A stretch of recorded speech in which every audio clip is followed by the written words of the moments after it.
क्या पवन सिंह ज्योति सिंह का सपोर्ट करेंगे? जैसा कि आप लोग को पता है कि ज्योति सिंह काराकाट से चुनाव लड़ रही है भाई। कोई भी पार्टी ज्योति सिंह को टिकट नहीं दिया। इस तरह से ज्योति सिंह काराकाट के लोगों से बोली थी कि मुझे कोई पार्टी टिकट दे या न दे, मैं चुनाव लड़ूंगी।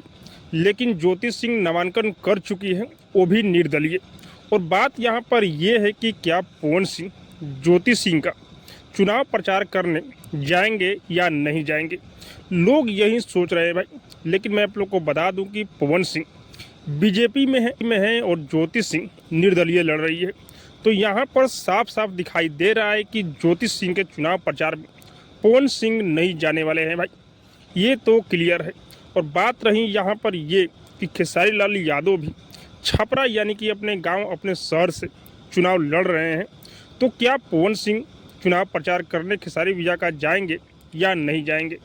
तो भाई बात यहाँ पर यह भी है कि खेसारी लाल यादव आरजेडी से चुनाव लड़ रहे हैं और पवन सिंह बीजेपी में है।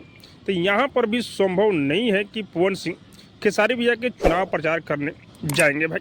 बाकी आप सबको क्या लग रहा है कमेंट करके जरूर बताइएगा। और हाँ, अब तक मेरे चैनल को सब्सक्राइब नहीं किए तो सब्सक्राइब कीजिए, लाइक कीजिए, शेयर कीजिए, क्योंकि मैं भोजपुरी का अपडेट आप लोग तक पहुँचाता रहता हूँ।